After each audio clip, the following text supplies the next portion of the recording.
Esto es Expresa Cultural, Análisis y Crítica, y me da mucho gusto que estén con nosotros. Hoy estamos una vez más aquí en el patio del café de la amiga y compañera Eli Mendoza, una persona aguerrida y que yo estimo mucho y ella nos estima a nosotros, así que estamos en nuestro juguito. Y hoy también va a haber un evento en el cual se va a presentar una persona que yo hace mucho tiempo conocí, que de hecho tengo un recuerdo muy grato, porque eran, digamos, no sé si sus inicios, pero me regaló un cassette con música, pues de aquel entonces, de un cassette donde se grababan de cassette a cassette. Y bueno, vamos a conocer un poquito mejor la historia con el maestro Raimundo Colín. Maestro. Hola Mario, ¿cómo estás? Me da gusto verte de nuevo. Y a mí me da gusto más volverlos a encontrar y conocer un poco de su historia, porque pues es una de las personas que en esa, sobre todo, dejó muchos vestigios y muchas cosas muy interesantes. Pues no sé de cierto, pero pues sí he hecho una trayectoria de más ya casi 50 años. Empecé a los 17, 48 para ser exactos. Empecé a los 17 años mi primera presentación fue en Iztapaluca. En Iztapaluca, en una toma de una escuela. Entonces nos invitaron a nosotros, que teníamos un grupo un grupo de teatro que se llamaba Juglares. Pero yo era el cantor del grupo. Y bueno, todos cantábamos, teníamos una rondalla, pero pues así el que escribía canciones ya desde entonces era yo. Entonces estamos hablando que a finales de los 70s, sí, a finales de los 70s me presenté en Iztapaluca. Estaba yo muy nervioso y pues que era mi primera presentación y el brujo, el Rogelio Ramírez Carrillo, que era el líder del grupo Los Juglares de teatro, que formó el grupo Alfa y Omega después. Después. Sí, después. Por cierto, el maestro ya está en otro plano.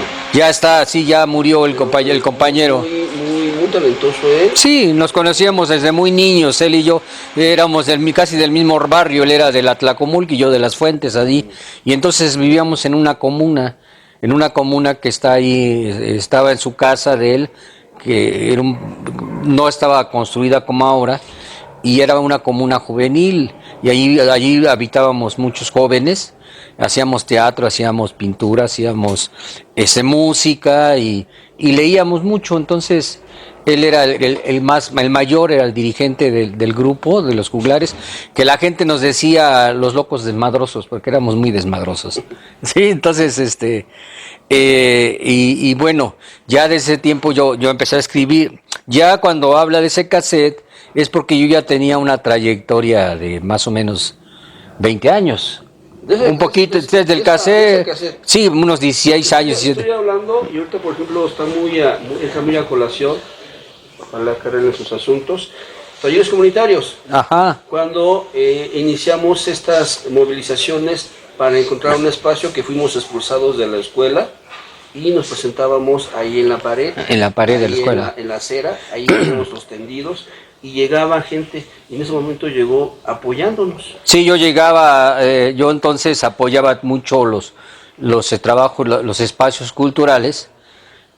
Bueno, la tradición de la Tlacomulco, pues había muchos músicos, y bueno, pues ahí estaba el grupo Juglares de Jorge Vega, Juglares no, Xonac, el grupo Xonac de Jorge Vega, estaba el Snoopy, uno de los primeros grupos de música de rock, Sí, sí. el Forever Magnum, estaba el Tiffany's, otro grupo, y bueno, estábamos nosotros ahí en ese ambiente. Bueno, del barrio ese era Alberto Vargas Iturbe, el escritor Sí, pornográfico. No, es que realmente Y ya teníamos la revista Desmadre. cuando me entero que él iba a presentar aquí en Museo Raíno, digo, deja, yo tengo que ir, porque es como reencontrarnos con nuestras raíces juveniles, porque algo que a lo mejor no quieren mencionar por cuestiones de las buenas costumbres o qué dirán. Ay. En aquel entonces éramos izquierdosos, la mayoría. No, yo sigo siendo de izquierda. O sea, yo no he cambiado mi... Pero la lucha era con ese sentido. Bueno, teníamos nuestras diferencias. O sea, cuando nos reuníamos teníamos diferencias. ¿Qué le puedo decir yo cuando me veía Emiliano Pérez Cruz, el escritor? Me decía, ay, Nanita, ahí viene el diablo, porque yo era de izquierda. O sea, yo era radical, vamos. Yo me juntaba con José Molina, me juntaba con los Cletos, ¿no? Aquí pues estaba con los Ecos, pero yo no los tenía tan radicales, y talleres comunitarios. Yo realmente escuchaba el discurso del maestro Raúl, pero no lo hacía yo como yo era orgánico. O sea, yo era orgánico, yo pertenecía a una organización a nivel nacional. En la ciudad de Nexalcoya, además de hacer arte, hacía labor de organización social. Los famosos cuadros, ¿no? ¿Vale? Los famosos, la formación de cuadros, la formación de... Sí, yo era un cuadro político, de una organización a nivel nacional. Yo nunca he dejado de ser de izquierda. El movimiento se ha transformado. Claro. El movimiento se ha venido transformando. Ha cambiado de colorcitos. Ha cambiado de método, de trabajo. Pero espero que muchos de la izquierda siga siendo el objetivo. Bueno, el objetivo antes era implementar el socialismo en México, ¿no? Volvamos a su obra, a su música. Ajá. Con estos antecedentes, con estas ideas, con estas sensaciones, ¿qué es lo que empieza a componer? ¿Hacia dónde va? Obviamente no va hacia lo comercial. No, mi trabajo nunca... Tiene sus propios principios, ¿no? No, mi trabajo nunca ha sido... Le digo que el trabajo como cantautor ha sido militante. O sea, yo he apoyado huelgas, mítines, plantones, marchas, todo tipo de trabajo de los obreros, de los campesinos. Algún día hasta fui a apoyar a los de el FENSER. Un día me llevaron los antorchos y me les escapé. Entonces, y porque me invitaba mucha gente a tocar, y yo pues iba a tocar todas partes.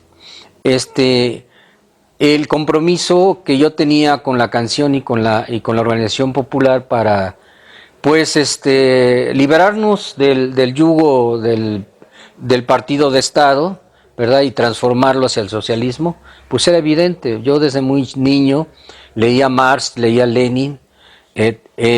Obviamente que yo surjo de la banda, de los chavos, de las pandillas, que antes no eran bandas, eran pandillas. El concepto... Yo soy necense.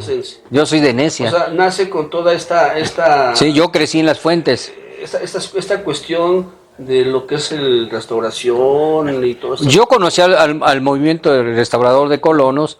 Sí, conocía a Don Madariaga, conocía a Gerardo Bararles, a varios de ahí. Yo empecé, yo era muy chavo, éramos muy chavos. Yo tenía 17 años cuando empecé, y a los 18 años fui maestro de guitarra, porque yo ya venía tocando guitarra desde los 11. O sea, ya tenía 7 años, ya tenía 7 años de tocar la guitarra, y con músicos, ¿no? Entonces, conocí a un maestro que se llamó, en vida, que se llamó Carlos Ontiveros, que era de la Tlacomulco, de la calle Periodistas, y Él trabajaba con el exdiputado federal Juan de Dios Osvaldo Salazar del PRI, que tenía un famoso referente que se llamaba Democracia Transparente, y le estaba peleando el poder a Jaco. Entonces, pues yo me caía gordo Jaco. De hecho, yo le hice una canción a Jaco que se llama El Sapo Rapaz, ¿no? Que por esa canción me dieron una madrina, que Dios me libre, porque ya Sí. yo llegué a casa y... Muchos jóvenes hoy en día los vemos protestando y haciendo sus desmanes según ellos, ¿no? Y a veces uno recuerda con mucha sentimiento esas redadas que habían. Esos sí eran trancazos. Claro, los del Barapén. Esos sí eran levantadas. Los del Barapén. Esos sí eran muy buenas lecciones de la vida. El Barapén, o sea, ¿quién no sufrió el Barapén? Acordémonos del Barapén, esa famosísima policía represora. ¿Y su música? ¿Cómo surge? De la misma, primero pues conozco el barrio, ¿no? Soy de barrio. La mayoría de mis cuates fue atormentada por la tira, que decíamos la tira y los judas, muertos en la pobreza, en el desmane, en las drogas, en el alcohol, ¿no? Esa era la vida que nos deparaba, ¿no? Entonces, a partir de las lecturas de Marx, de Lenin, pues de conocer a un amigo que se llama, espero que todavía viva, se llama Víctor Quintanar. Víctor Quintanar iba a mi casa y él era ingeniero y daba talleres de formación política de izquierda, de comunista, ¿no? Entonces él me llevaba y yo le enseñaba y tocaba muy padre la guitarra. Entonces me llevaba la guitarra y empezábamos a cantar y él escuchaba mis canciones de amor, porque antes hacía canciones de amor para las chavas. Entonces mis cuates me invitaban a cuando se peleaban con sus novias. Y además yo cantaba muy padre, de eso es cuando era el chavo. Entonces me llevaban a cantarle a las chavas para contentarlas. Y ya después ya no querían que yo me fuera y me tenían que correr los compañeros porque, ay, no, quédate, manito, ay, quédate, cantas bien bonito. Muy bonito. Sí, entonces él escuchaba mis canciones y Víctor me decía, mira, están bien padres tus canciones, dice, pero puedes hacer otras, ¿no? Y mira, te voy a cantar estas. Y empezó a cantar la de ¿Qué dirá el Santo Padre? De esta Violeta Parra, y empezó a cantar unas canciones de Citarrosas. Ese pajarillo pide libertad, escucha en su canto, no lo hagan llorar. Entonces me empezó y entonces yo me di cuenta que no solo existían las canciones de Enrique Guzmán, de Leonardo Fabio, que eran las que yo cantaba, ¿no? De Leo Dan, del incipiente rock and roll mexicano, del rock and roll mexicano, de la balada mexicana. Entonces yo empezaba a cantar esas y ya empecé a escribir nuevas canciones. Entonces mi primera canción que escribí de contenido, lo escribí porque yo iba con mi padre, con mi madre a la Merced, al mercado de la Merced, a ver a mi padre porque le diera el gasto a mi mamá. Entonces, pues yo veía todo lo que pasaba ahí de niño. Entonces veía yo que ahí en ese entorno perseguían a las Marías. Estaban con sus guacalitos ahí de té, de guacatitos, y llegaban los policías y a macanazos les quitaban.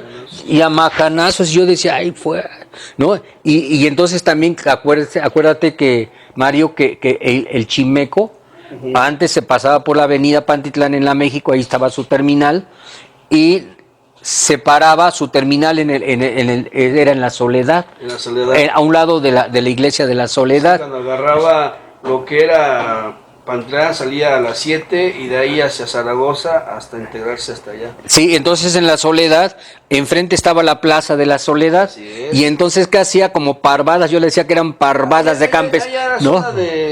Era zona tolerante, sí, ¿no? Ah, sí, bueno, eso es lo que iba a comentar yo. Ahí en la Plaza de la Soledad estaban las parvadas de campesinos, venidos a cargadores, ¿no? Y del lado de la Candelaria, atrás, la Candelaria de los Patos, estaban las exoservidoras. Las chicas estas. Ahí entonces yo pasaba y mi mamá me decía, baja la cara, porque no les veas, te va a salir una perrilla, cochino, y ya no, entonces mi madre siempre pasaba a decirme eso. Entonces, pues yo agachaba y yo hacía así como que me miraba, no. como que miraba y como que no. Va surgiendo la primera canción. Ahí surgieron dos canciones. Surgió El Campesino. Surgió El Campesino y surgió Las Marías. Entonces el campesino dice, entre la gente que viene y va por esos lares de la ciudad, el campesino está buscando una obra para trabajar. Venden su carne como carne de esclavo, a ti campesino te traen traumado. Ahí va, ¿no? Una canción ya de contenido.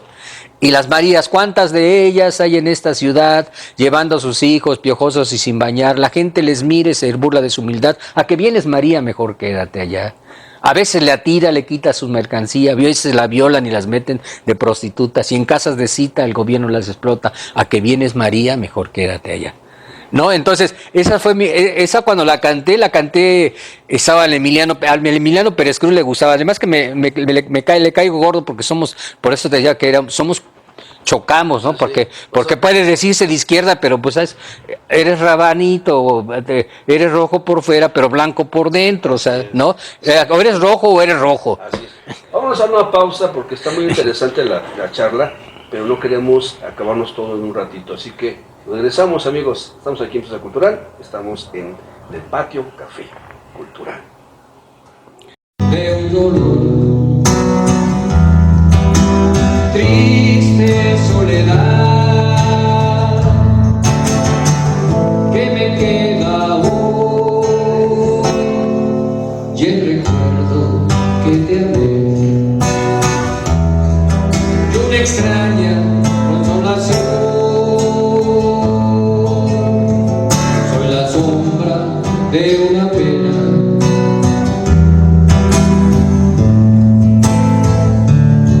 soy el eco del dolor. Quiero olvidar, quiero implorar perdón. Ten piedad de mi corazón, te lo pido, mi amor. Borraré las tinieblas,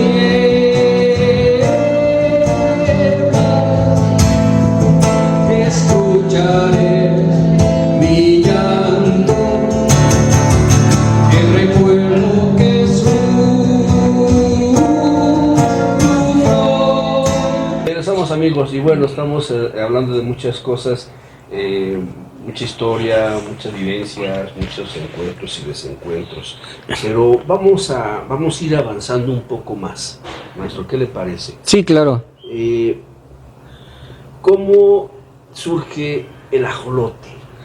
Porque ahora sí que antes de que el ajolote, hoy en día que es tan famoso y tan común, en aquel entonces pues no, mucha gente no sabía quién era eso, qué era eso. Bueno, el ajolote surge un día que José de Molina y yo estábamos abajo en el camerino de la Casa del Lago, del foro abierto de la Casa del Lago, con el Cleta.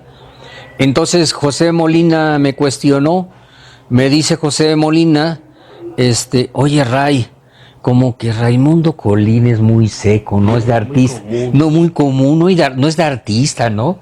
Ponte otro nombre, ponte Raimundo Molina o no sé qué, ponte otro nombre artístico que sea, y ponte unas botas para que te veas más alto, y no. Entonces yo le digo, espérate, creo que tienes razón, José, déjame ver, ¿no? Y ya yo estuve pensando, dije, charco, agua, ajolote, ¿no? Soy el ajolote de Nesa, ¿no? O sea, ¿para qué? Es la identidad. Cuando aquí hay renacuajos, no hay ajolotes. Sí. Pero dije, pues, charco, agua, ajolote. Eso soy. Yo soy el ajolote de Nesa. Y entonces ya llegué con José Molina y le digo, ¿qué crees, José? Ya tengo mi sobrenombre artístico. ¿Cómo va a ser? A ver, Ray, dime. Me voy a llamar Raimundo Colín, el ajolote de Nesa. Hoy está bien, pero ¿sabías que los ajolotes no se metamorfosean? Pues sí. Este ajolote ya no se quedó larvario. este ajolote sí logró la metamorfosis, porque en tan poco tiempo hemos construido una gran ciudad, Sí. ¿no? Somos ajolotes, pero nos hemos transformado, ¿no? Entonces, soy Raimundo Colín, el ajolote de Neza. Ah, bueno, y ahí se quedó el ajolote. Entonces, el ajolote, hasta hace tiempo, como dices, no había como que un boom del ajolote. Ahorita se lo traen como identidad, el billete, y es el símbolo del campeonato de fútbol en la Ciudad de México. Después saqué mi libro, el libro Las cuitas de un ajolote. ¿Tú escribes, verdad? Sí, tengo varios libros. Sí. Entonces aquí mi libro, Las cuitas de un ajolote, y que el Chepe hizo los dibujos, las viñetas del libro, de los cuentos, los relatos, que son relatos que hablan de la infancia del ajolote en Neza. Entonces ese libro es histórico en el municipio, ¿no? Creo que está en el Centro de Documentación de Nezahualcóyotl. Y de ahí, posteriormente, el grupo Neza Artenel con el Lupus retomaron el ajolote y empezaron a hacer murales con ajolotes.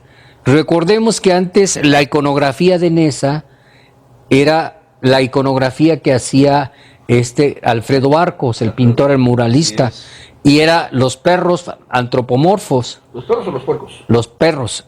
Porque, bueno, él tiene un mural donde pone puercos y pone a ciertos personajes, pero realmente lo que conocemos nosotros más de él son sus perros antropomorfos. Sus perros tiras, sus perros chemo, sus perros violadores, ¿no? Entonces, esa fue la iconografía de Alfredo Arcos. Y cuando llegó el ajolote, no sé si lo desbancó, porque él ya cambió a su proyecto sandista, ¿no? Sí, hace todo que sandía, él lo llamó el sandiismo, ¿no? Pero ya por acá estaba la corriente de los pintores que hacían ajolotes, sobre todo el Lupus, ¿cómo se llama este pintor? Guaya, sí, y otros más. Entonces empezaron a hacer murales en la Ciudad de México, y de repente haz de cuenta que mi libro salió en los 90s, en 94, 95, salió en 95, y ya para acá empezaron a surgir un montonal de ajolotes, ¿no? Un montonal de ajolotes, y entonces pues algo sirvió, o sea, en los canales de Xochimilco, pues todavía anda por ahí, aunque acordémonos que el ajolote es un animalito endémico. Sí. Entonces yo precisamente también me usé el ajolote, y lo rescataba mi compadre el ajolote porque estaba en peligro de extinción, ¿no? Entonces una manera de resaltarlo, de que se mirara que el ajolote estaba en peligro de extinción, ¿no?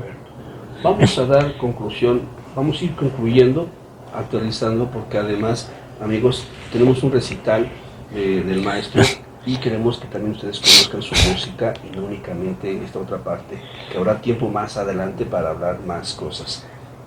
La pregunta, porque eso me preguntó. Yo muy contestón. En aquel entonces existían las condiciones, había imaginación, había atraso, había una necesidad imperiosa de la identidad por parte de Nezahualcóyotl, por parte de toda la zona oriente, no únicamente de Nezahualcóyotl, toda la zona oriente. Hoy ya pasaron muchos años, hoy ya no es los mismos sentires, aunque pudiera ser que buscándole mucho pues encontremos coincidencias. Pero la pregunta es esta, maestro. ¿Existe todavía la convicción de seguir cantando estas canciones, esta música, esta protesta, a pesar de los tiempos que hoy ya son otros? Ya no existe imaginación en Nezahualcóyotl, aunque mucha gente todavía se atreve a decir que sí, pero vemos sus calles, vemos sus colonias, vemos sus centros comerciales, vemos a la gente misma que ya no se va a trabajar, sino que también aquí hay trabajo, mucho. La pregunta es esa. ¿Sigue siendo actual el ajolote? Sí, claro. Han tratado de jubilar la canción de contenido, la canción social, la canción de protesta, la canción de reflexión, la han querido jubilar. Yo mismo la he querido jubilar y he compuesto canciones amorosas, pero esas canciones amorosas es el canon de la industria musical que se mueve es monotemática.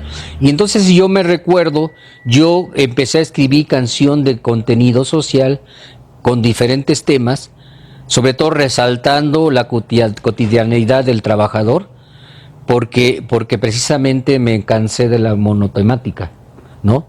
O sea, la gente no quiere reflexionar, aún en nuestros días no quiere reflexionar.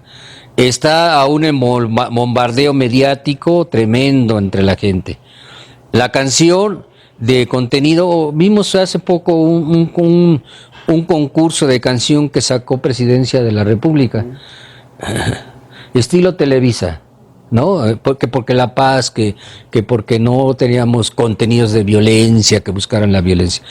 Obviamente que la canción de contenido es como el proceso que ha sufrido mismo el movimiento político, movimiento de resistencia, el movimiento popular en México, de izquierda, que pasó de un planteamiento de guerrilla, a imponer la dictadura del proletariado, a la democracia, ¿no?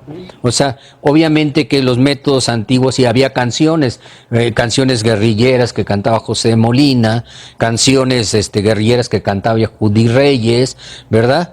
Y canciones que después se fueron transformando, y ya cuando llegó Gabino Palomares o León Chávez Teixeiro, empezaron a hacer otra serie de canciones más allegadas a la explotación del trabajador, al machismo, ¿no? A la discriminación, ¿no? Y yo me sitúo porque yo empecé a cantar. Tengo canciones que hice muy tremendas, ¿no? Pero también pero la mayoría de las canciones que yo empecé a hacer, cuando yo soy de esa generación más chavo que José, que León Chávez Teixeiro, me di cuenta que yo no tenía la formación de guerrillera, vamos, sino que yo tenía una formación más del movimiento urbano, que era precisamente describir la situación de los jodidos, ¿no? Del chacharero, del trabajador, del viejo que ya no va a tener trabajo porque está viejo, ¿no? De pintar la situación. Yo no sé de cierto sin esa, ya no haya jodidos, pero yo creo que sí hay jodidos en esa. Por mucho que pueda estar Morena y todo eso, yo realmente tengo mis críticas hacia el gobierno de Morena. Pero yo no me refiero únicamente al gobierno, o sea, vaya. A la sociedad. Sino a la sociedad misma. Porque la sociedad misma, como usted lo dice, se creó a sí misma. O sea, el habitante de Nezahualcóyotl, por inercia, por inconsciencia, como usted quiera, pero empezó a avanzar. Seguimos siendo jodidos. Fue avanzando más rápido que los mismos gobiernos y las mismas instituciones. Seguimos siendo proletarios, seguimos siendo empleados, seguimos siendo sobrevivientes. Entonces, cuando yo digo que quería jubilar la canción, hoy me doy cuenta que es más vigente que nada, que no podemos jubilar la canción de contenido. Vemos a un Trump, a un semiemperador, un semidios, que dice: voy a desaparecer esa civilización. A los iraníes, imagínate que te dijeran aquí: voy a desaparecer esos cochinos aztecas. ¿Qué dirías? ¿Cómo te pondrías? No, pues nada más con que esté diciendo que va a desaparecer al narco, y desaparecer al narco es llevarse de patas a todo mundo. No, pues, él invade México, a ver qué vamos a hacer. Sí, vamos a hacer. Entonces la canción de contenido. En resumen, sí sigue siendo actual. Claro. Pues sí. Su música, sí, es la misma que ha tocado de entonces para acá, o hay nuevas. Yo he hecho muchas canciones. He hecho muchas canciones con muchas temáticas, pero si yo las que voy a cantar hoy me dirán ustedes, ¿son vigentes o no? Uh-huh. Por ejemplo, ¿es vigente Ofelia? ¿Es vigente la canción de Ofelia, que trata la explotación de una mujer en la costura?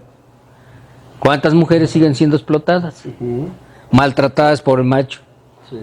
¿Sí? ¿Es vigente el chacharero, que retrata la problemática de los tianguis del subempleo? ¿Es vigente? ¿No? Como bien dice, hoy vamos a tener un encuentro con la historia y con la música, y ojalá que nos acompañen, porque Ahorita la plática de sobremesa estuvo muy sabrosa. Veámonos a la música. Maestro, muchas gracias. Nos vemos. Gracias, Mario. Como que ya estamos llegando al final de este recital, preparé 15 canciones. Ya voy más de 15, ¿verdad? No, como 3, ¿no?